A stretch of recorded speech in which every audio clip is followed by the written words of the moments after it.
आइए सुनते हैं मुंशी प्रेमचंद जी की कहानी परीक्षा। जब रियासत देवगढ़ के दीवान सरदार सुजान सिंह बूढ़े हुए तो परमात्मा की याद आई। जाकर महाराज से विनय की कि तीन बंधु दास ने श्रीमान की सेवा 40 साल तक की, अब मेरी अवस्था भी ढल गई, राजकाज संभालने की शक्ति नहीं रही, कहीं भूल चूक हो जाए तो बुढ़ापे में दाग लगे, सारी जिंदगी की नेक नामी मिट्टी में मिल जाए। राजा साहब अपने अनुभवशील नीति कुशल दीवान का बड़ा आदर करते थे।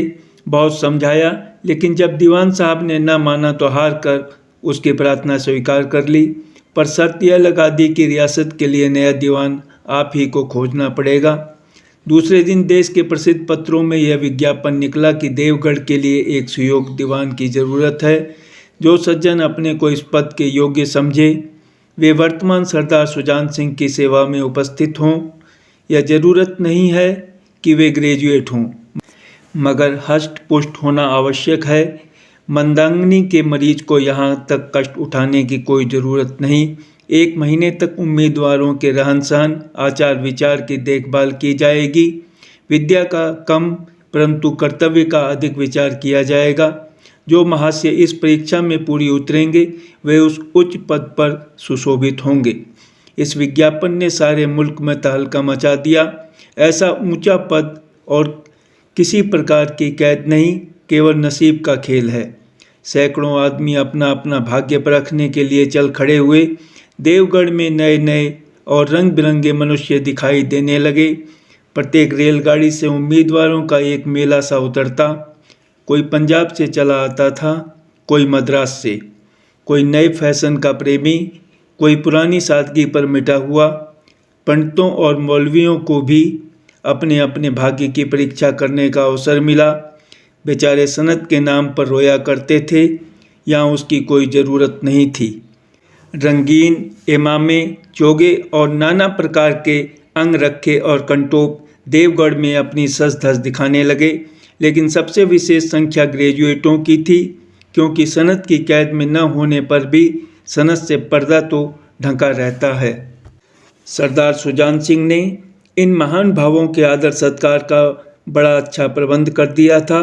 लोग अपने अपने कमरों में बैठे हुए रोजेदार मुसलमानों की तरह महीने के दिन गिना करते थे। हर एक मनुष्य अपने जीवन को अपनी बुद्धि के अनुसार अच्छे रूप में दिखाने की कोशिश करता था। मिस्टर 9 बजे दिन तक सोया करते थे। आजकल वे बगीचे में टहलते हुए उषा का दर्शन करते थे। मिस्टर को हुक्का पीने की लत थी। आजकल बहुत रात गए किवाड़ बंद करके अंधेरे में सिगार पीते थे। मिस्टर और से उनके घरों पर नौकरों के नाक में दम था, लेकिन ये सज्जन आजकल आप और जनाब के बगैर नौकरों से बातचीत नहीं करते थे। महाशय नास्तिक थे, हकसले के उपासक, मगर आजकल उनकी धर्मनिष्ठा देखकर मंदिर के पुजारी को पच्युत हो जाने की शंका रहती थी। मिस्टर को किताब से घृणा थी, परंतु आजकल वे बड़े बड़े ग्रंथ देखने पढ़ने में डूबे रहते थे। जिससे बात कीजिए वह नम्रता और सदाचार का देवता बना मालूम देता था। शर्मा जी घड़ी रात से ही वेद मंत्र पढ़ने में लगते थे और मौलवी साहब को नमाज और तलावत के सिवा और कोई काम न था। लोग समझते थे कि 1 महीने का झंझट है, किसी तरह काट लें, कहीं कार्य सिद्ध हो गया तो कौन पूछता है।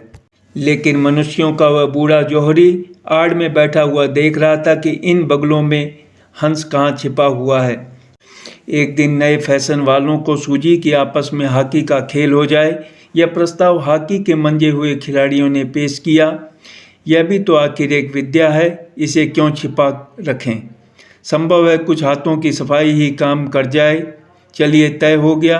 फील्ड बन गई, खेल शुरू हो गया और गेंद किसी दफ्तर के अप्रेंटिस की तरह ठोकरें खाने लगी। रियासत देवगढ़ में यह खेल बिल्कुल निराली बात थी। पढ़े लिखे भले मानुस लोग शतरंज और ताश जैसे गंभीर खेल खेलते थे। दौड़ कूद के खेल बच्चों के खेल समझे जाते थे। खेल बड़े उत्साह से जारी था। धावे के लोग जब गेंद को लेकर तेजी से उड़ते तो जान पड़ता था कि कोई लहर बढ़ती चली आती है, लेकिन दूसरी ओर से खिलाड़ी इस बढ़ती हुई लहर को इस तरह रोक लेते थे कि मानो लोहे की दीवार है। संध्या तक यही धूमधाम रही। लोग पसीने से तर हो गए। खून की गर्मी आंख और चेहरे से झलक रही थी। हाँफते हाँफते बेदम हो गए, लेकिन हार जीत का निर्णय न हो सका। अंधेरा हो गया था। इस मैदान से जरा दूर हटकर एक नाला था, उस पर कोई पुल न था। पथिकों को नाले में से चलकर आना पड़ता था। खेल अभी बंद ही हुआ था और खिलाड़ी लोग बैठे दम ले रहे थे कि एक किसान अनाज से भरी हुई गाड़ी लिए हुए उस नाले में आया। लेकिन कुछ तो नाले में कीचड़ था और कुछ उसकी चढ़ाई इतनी ऊंची थी कि गाड़ी ऊपर न चढ़ सकती थी। वह कभी बैलों को ललकारता, कभी पहियों को हाथ से ढकेलता, लेकिन बोझ अधिक था और बैल कमज़ोर। गाड़ी ऊपर को न चढ़ती, और चढ़ती भी तो कुछ दूर चढ़कर फिर खिसक कर नीचे पहुंच जाती। किसान बार बार जोर लगाता और बार बार झुंझलाकर बैलों को मारता, लेकिन गाड़ी उभरने का नाम न लेती। बेचारा इधर उधर निराश होकर ताकता, मगर वहाँ कोई सहायक नजर न आता। गाड़ी को अकेले छोड़कर कहीं जा भी नहीं सकता, बड़ी आपत्ति में फंसा हुआ था। इसी बीच में खिलाड़ी हाथों में डंडे लिए घूमते घामते उधर से निकले। किसान ने उनकी तरफ सहमी हुई आंखों से देखा, परंतु किसी से मदद मांगने का साहस न हुआ। खिलाड़ियों ने भी उसकी ओर देखा, मगर बंद आंखों से, जिनमें सहानुभूति न थी। उनमें स्वार्थ था, मत था, मगर उदारता और वात्सल्य का नाम भी न था। लेकिन उसी समूह में एक ऐसा मनुष्य था जिसके हृदय में दया थी और साहस था। आज हॉकी खेलते हुए उसके पैरों में चोट लग गई थी। लंगड़ाता हुआ धीरे धीरे चला आता था। अकस्मात उसकी निगाह गाड़ी पर पड़ी, ठिठक गया। उसे किसान की सूरत देखते ही सब बातें ज्ञात हो गईं। डंडा एक किनारे रख दिया, कोट उतार डाला और किसान के पास जाकर बोला, मैं तुम्हारी गाड़ी निकाल दूं। किसान ने देखा, एक गठे हुए बदन का लंबा आदमी सामने खड़ा है। झुक कर बोला, हजूर मैं आपसे कैसे कहूँ। युवक ने कहा, मालूम होता है तुम यहाँ बड़ी देर से फंसे हो। अच्छा, तुम गाड़ी पर जाकर बैलों को साधो, मैं पहिए को ढकेलता हूँ, अभी गाड़ी ऊपर चढ़ जाती है। किसान गाड़ी पर जा बैठा। युवक ने पहिए को जोर लगाकर उकसाया। कीचड़ बहुत ज़्यादा था। वह घुटने तक जमीन में गड़ गया, लेकिन हिम्मत न हारी। उसने फिर जोर किया। उधर किसान ने बैलों को ललकारा। बैलों को सहारा मिला, हिम्मत बंध गई। उन्होंने कंधे झुकाकर एक बार जोर किया तो गाड़ी नाले के ऊपर थी। किसान युवक के सामने हाथ जोड़कर खड़ा हो गया।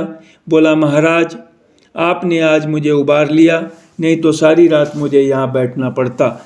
युवक ने हंसकर कहा, अब मुझे कुछ इनाम देते हो।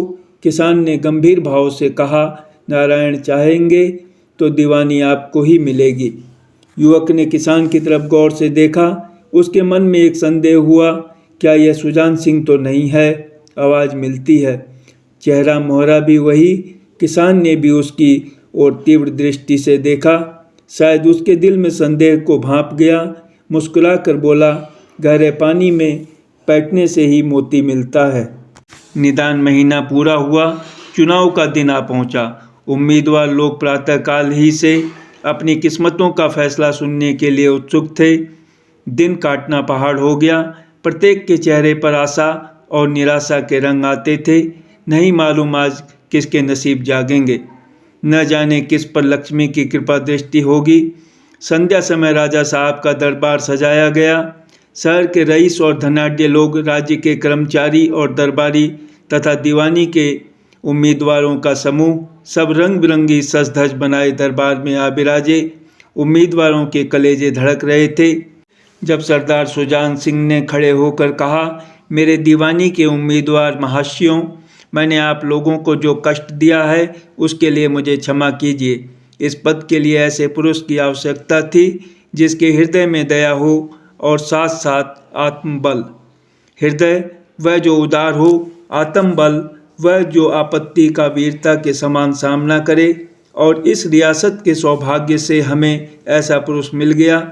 ऐसे गुण वाले संसार में कम हैं, और जो हैं वे कीर्ति और मान के शिखर पर बैठे हुए हैं, उन तक हमारी पहुंच नहीं। मैं रियासत को पंडित जानकीनाथ सा दीवान पाने पर बधाई देता हूं। रियासत के कर्मचारियों और रईसों ने जानकीनाथ की तरफ देखा। उम्मीदवार दल की आंखें उधर उठी। मगर उन आँखों में सत्कार था, इन आँखों में ईर्ष्या।